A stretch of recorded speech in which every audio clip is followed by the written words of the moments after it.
Morning, everyone. TGIF. It is Friday, September the 3rd, 8 o'clock in the morning. Alright, guys. So, figured I would address some stuff. Was watching the news a little bit this morning. Local news, mostly for the weather, but you know how it is. You don't really get the extended weather forecast for like 10, 15 minutes into the actual broadcast. So you kind of got to, flip through the rest of the crowd. But one thing that they're really kind of focusing on, they have for pretty much most of 2021, is an increase in gun violence. Now, I think I've seen some stats where there is an increase in gun violence.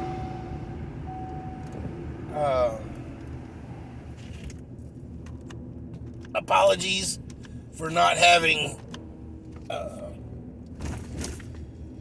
that up-to-date knowledge, but I do believe that in Houston we do have a percentage point or two of increase in gun violence. Now, 2 days ago, September 1st, Texas's gun constitutional carry law came into effect. Ooh, boogie, boogie, boogie, boogie, boogie, boogie. Which number of things actually came into effect, but we won't go into that. But, because we're talking about gun violence. Now, has anyone ever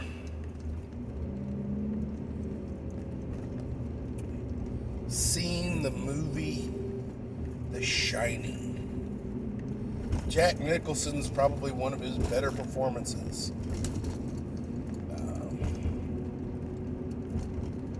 Of all time, or at least of his career. The Shining,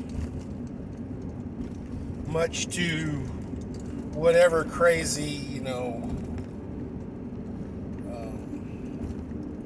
hypothesis the writers focused on to create The Shining 2, or that little series that came out about The Shining as a paranormal thing. No. Okay.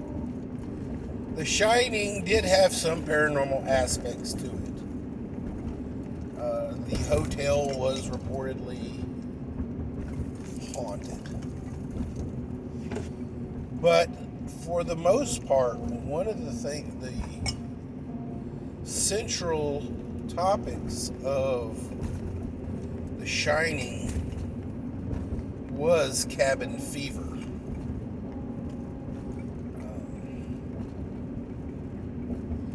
Throughout history, especially before the creation of central heating, furnaces, and modern day temperature control devices that we have, our luxuries today, persons would get trapped in their homes for pretty much the wintertime.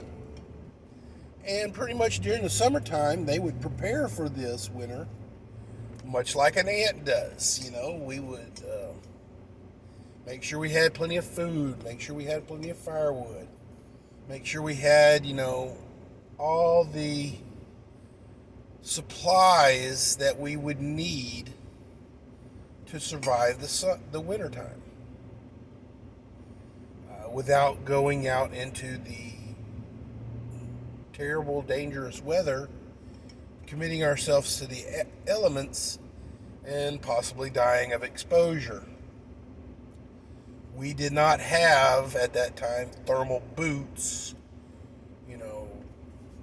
sub-zero parkas, waterproof socks, things like that we have nowadays that, defend us from the elements. They would wrap themselves up in skins, and, who knows about leather? Leather gets wet, it stays wet for a long time. Stuff like that. So, one of the things that did occur, it didn't occur, in every instance, but it was a thing where, somebody would get cabin fever and go a little crazy. Basically, one of the aspects of the homestead was to have a family, and the family was there to kind of keep each other sane, stimulate the mind, conversation, play, that's why mind puzzles and, chess, things like that, board games like chess and checkers and stuff like that, old staple games like that was there to stimulate the mind.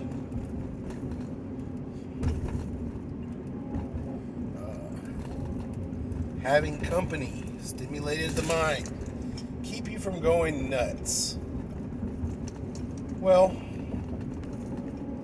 similar situation now, but because we're all scared of going out and about, and everybody's polarized to either a race, a gender, a political ideology. So we got polarization, we got cabin fever from being locked down, we got a subsequent fear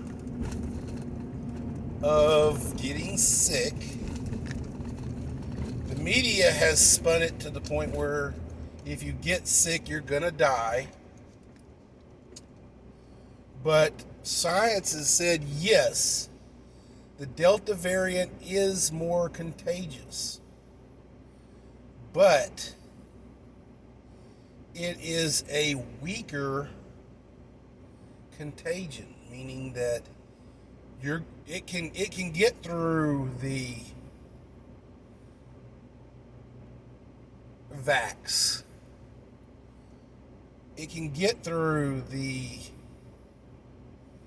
antibodies that you've built up if you've actually had the original COVID strain. But it is not as debilitating as the original strain. It's more closely related to a head cold than anything else. But, Delta variant. So, with all that in this soup, we've got an anger building up in us because we can't go out and, to our favorite restaurant, to our favorite club, to our favorite, sporting event or whatever. Because it was locked down for so long. We can't go, without a mask. Or in some, states we can't go if we don't have, a vaccine passport. So we've got this big soup just rolling on the stove.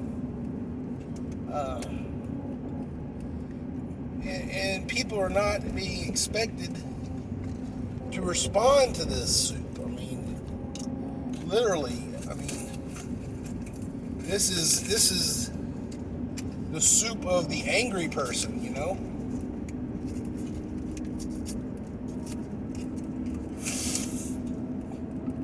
And what happens when you boil the soup of an angry person? You're gonna get violence. And, you know, that violence could be hurting your domestic partner. It could be road rage. I mean, God knows, everybody, Houston has road rage in spades. So basically, that's a accident waiting to happen right there. But so what happens, guys, whenever you boil the soup of angriness and throw it into the mix that's already volatile, like Houston road rage and our traffic situations? You end up with fist fights in the road. You end up with people getting shot. You end up with, you know, all manner of violence directed to their fellow human beings. So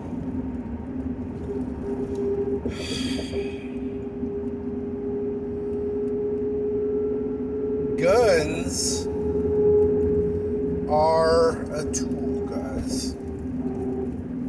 They're as much a tool as the hammer you keep in your junk drawer.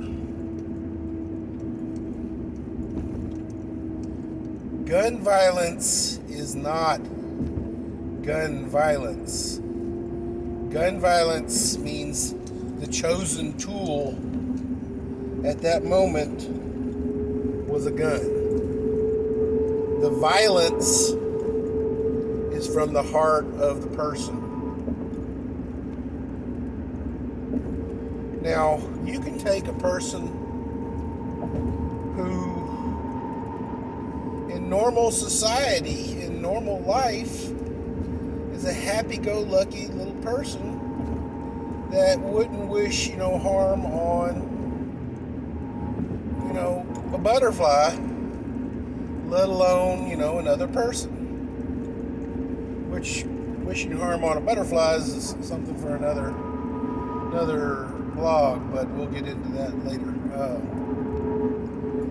But you take that happy-go-lucky person, you scare that person with a fear of a contagious disease.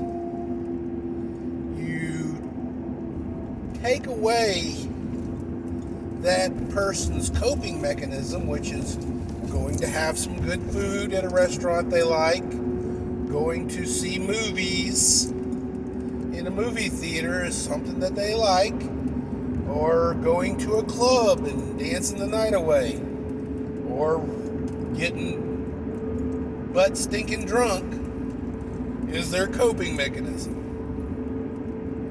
You take away their coping mechanism, and what happens? You flip the switch on that person, and then you dip them generously in that angry soup. And what do you have? You now have a bitter person who would just as soon shoot you than look at you. Guys, this is just how it works. It's not a weapons thing. He would just as soon stab you in the heart with an ice pick than, if that's readily available, whenever, he finally snaps, then, reach into, his gun safe and grab a gun. Or, grab the butcher knife out of the block on the countertop. the weapon is not the question. The weapon is the tool and the means to the end. What's the driving force is the heart of the person.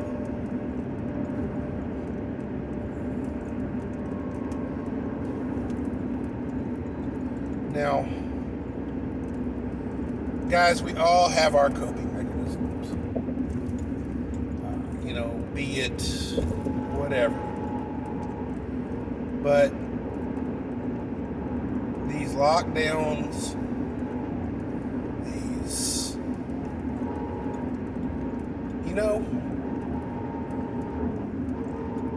when I go to the grocery store, I smile. I'm a smiler, guys. I have nice, pretty teeth, and I have a nice smile. And I am not a mask wearer. So, you know what's a comforting thing? Is seeing another person smile.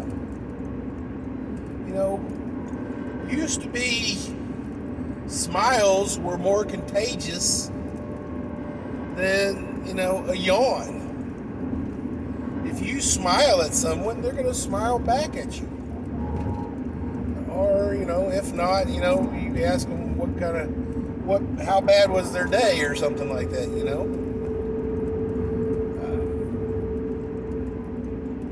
I like smiling. And I like seeing smiles. I guess that is one of my coping mechanisms, I can put on a smile and make somebody's day a better day, If not all day, at least for a couple of minutes before the weight of the world washes that smile away. The masks cover up a large swath of our coping mechanism, guys. It does. To smile at another human being is a coping mechanism. Almost as much, a smile is almost like wishing somebody a good day, or wishing somebody, have a nice day, be good, so whatever you want to do, It is a coping mechanism. It is a greeting, a joyous greeting, guys.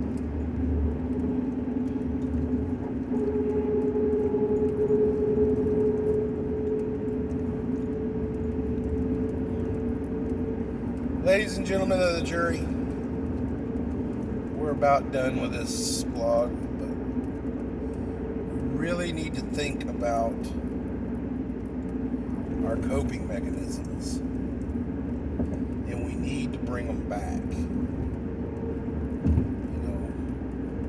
Kids cope with family issues by participating with their peers. They go to their friends, and their friends are a comfort zone, man. It is a coping mechanism. Going out and dealing with their friends allows them to escape, problems at home. Or going home allows them to escape, problems with their friends. We all need to have an escape hatch. Something that we do that is not of the ordinary, that allows us to escape the everyday, if just for a few minutes.